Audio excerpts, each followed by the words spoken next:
Hello বন্ধুরা, good morning. তোমরা সবাই কেমন আছো? আশা করি প্রত্যেকেই খুব ভালো আছো, সুস্থ আছো। ওয়েলকাম টু নিতুর পৃথিবী ব্লগ। আমি তোমাদের নিতু। আজকের এই দিনটা বা এই ব্লগটা শুরু হলো আমাদের স্টেশন থেকে, সোদপুর স্টেশন থেকে। আর বুঝতে তো পারো, কোথাও যখন যাওয়ার হয় না, সমস্ত বাড়ির কাজবাজ সামলে তারপর পুজো স্নান সমস্ত কিছু কমপ্লিট করে বেরোতে একটু তাড়াহুড়ো লেগে যায়। তখন না বাড়ি থেকে আর ইন্ট্রো দেওয়া সেভাবে হয় না। আর হ্যাঁ, আমি হয়তো বাড়িতে রান্নাবান্না করি না, কিন্তু বুঝতে তো পারো সংসারে রান্নাবান্না ছাড়াও আরও অনেক কাজ থাকে। তো সেগুলোকে গুছিয়ে কোথাও যাওয়ার আগে আমাকে সেগুলো সমস্ত কমপ্লিট করতে হয়, তারপরে বেরোতে হয়। তো আজকেও তাই তাড়াতাড়ি করে বেরিয়েছি দেখে বাড়ি থেকে না ইন্ট্রো না কিছু করতে পারিনি। হঠাৎ করে মনে হলো, আরে আমি তো ব্লগই স্টার্ট করিনি। যাই হোক, এতক্ষণ বকবক করার পরে এখন তোমাদের বলি, এত সাজুগুজু করে এই সুন্দর একটা দিনে আমরা কোথায় যাচ্ছি। যাচ্ছি হচ্ছে আমার রানাঘাটের মাসি, তার ছোটো মেয়ে বিউটির স্বাদ অনুষ্ঠানে।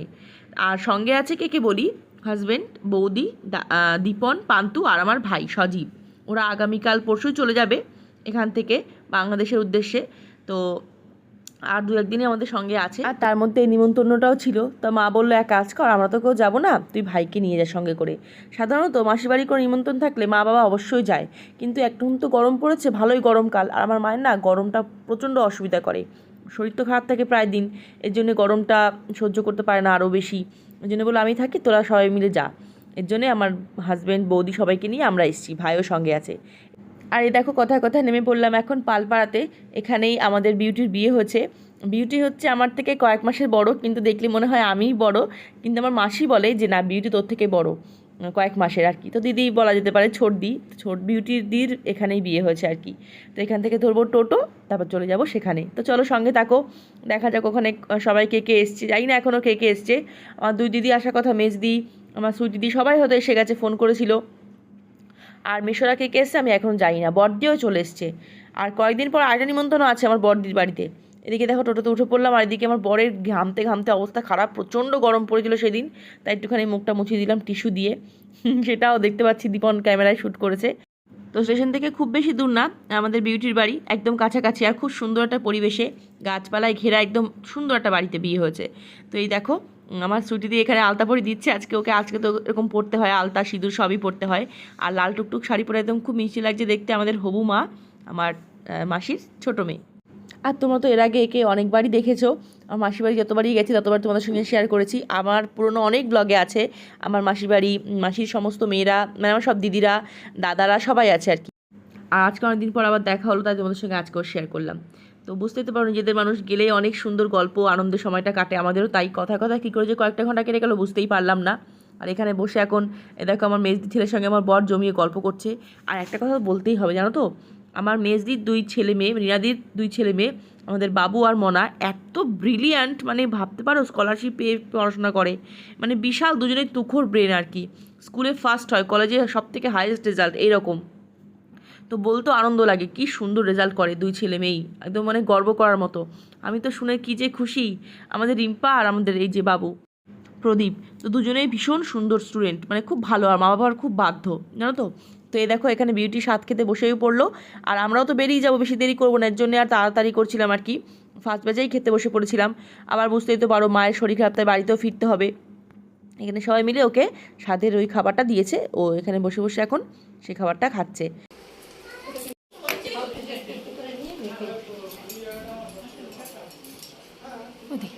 এটা এটা ওর কাছে দিয়ে দাও না, একটু ভিডিওটা একটু তুলে দেন একটু ভালো করে।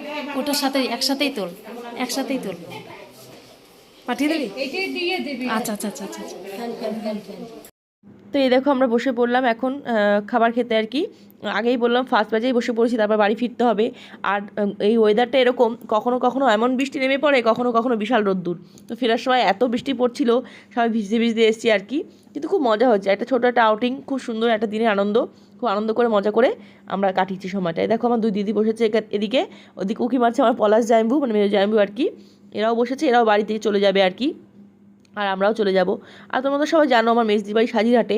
মেজদি সেজদির এক জায়গাতেই বিয়ে হয়েছে। আর এখানে আমি আর মাম্মাম বসেছি। আর মাম্মাম গরমে ঘেমে অস্থির, তাই ড্রেসটা চেঞ্জ করিয়ে দিয়েছি। আর পান্তু হচ্ছে আমার মতো, একদম গরম সহ্য করতে পারে না। আমার মাও তাই। এর জন্য ওকে একটুখানি খালি গায়ে বসি, ছোটো মানুষ তো কী আর হবে।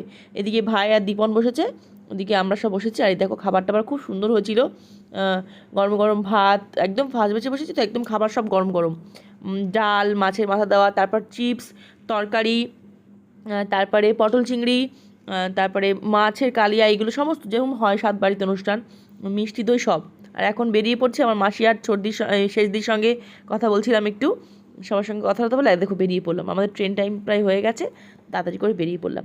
তো চলো আর কি, ব্লগটা আজকে এখানেই শেষ করছি। ছোট্ট ব্লগগুলো আমি জানি একদমই ছোট্ট, কারণ কি এক জায়গায় গেলে না ওই গল্প করতে করতেই দেখবে সময় কেটে যায়, আর নিজের মানুষগুলো পেলে যা হয় সময় কী করে চলে যায়, তখন শ্যুট করবো কী করবো মাথার ওপর দিয়ে যায়, মনে থাকে না। তো দেখো নেমে পড়লাম আবার পালপাড়াতে। আর এখানে খুব মজার একটা ব্যাপার হয়েছিল, একটা পালপাড়ার দোকান আছে, একটা খাবার হোটেল, নামটা এত ফানি, আমরা দেখে হাসতে হাসতে শেষ, যে এই মা এই এবার কেমন নাম। নামটা আমি নাই বললাম, কারণ কে কীভাবে নেয় বাবা, কী দরকার বলার, কিন্তু নামটা খুব হাস্যকর ছিল, তার খাবার দোকান, খাবার হোটেল। আমরা সবাই হাসতে হাসতে শেষ নামটা দেখে। তো যাই হোক, এই দেখো আগেই বললাম যে এই স্টেশনে পৌঁছেছি, ঝমঝমিয়ে বৃষ্টি, আর ওইদিকে আমার মেজদিরাও চলে আসছিলো, আর মেজদির বাড়িতে কাজ ছিল দরকারি, তাই মেজদিরা বললো তোরা যা, দেখ আমরা এক্ষুনি পৌঁছে যাবো। তো দেখলাম সত্যি তাই, মেজদিরাও চলে আসলো তাড়াতাড়ি করে, আমরা কিন্তু এক ট্রেনেই ফিরলাম। মেজদিরা চলে গেল সোদপুর থেকে সাজিরহাট, আমরা চলে আসলাম বাড়িতে। আর এই দেখো বলতে বলতে ঝমঝমিয়ে বৃষ্টি, এর মধ্যেই ট্রেন আসলো, এর মধ্যে ভিজতে ভিজতে ট্রেনে উঠলাম। তো যাই হোক চলে আসলাম বাড়িতে। চলো সবাইকে টাটা, তোমরা সবাই খুব ভালো থেকো, সাবধানে থেকো। আর কেমন লাগলো আজকে আমাদের এই ছোট্ট একটা ব্লগ, ছোটো একটা আউটিং, সেটা কিন্তু অবশ্যই কমেন্ট করে জানিও, তাহলে আমার খুব ভালো লাগবে। আর এদিকে আমি উঁকি মেরে দেখছি যে আমার মেজদি আসছে নাকি, হ্যাঁ মেজদি জাইম্বু সবাই ও দেখো আসছে, আমি হাত মেরে ডাকছি, তো আমরা সবাই এক ট্রেনে উঠবো তাই। তো চলো টাটা সবাইকে, তোমরা সবাই খুব খুব খুব ভালো থেকো, দেখা হচ্ছে খুব শীঘ্রই নেক্সট ব্লগে, টাটা।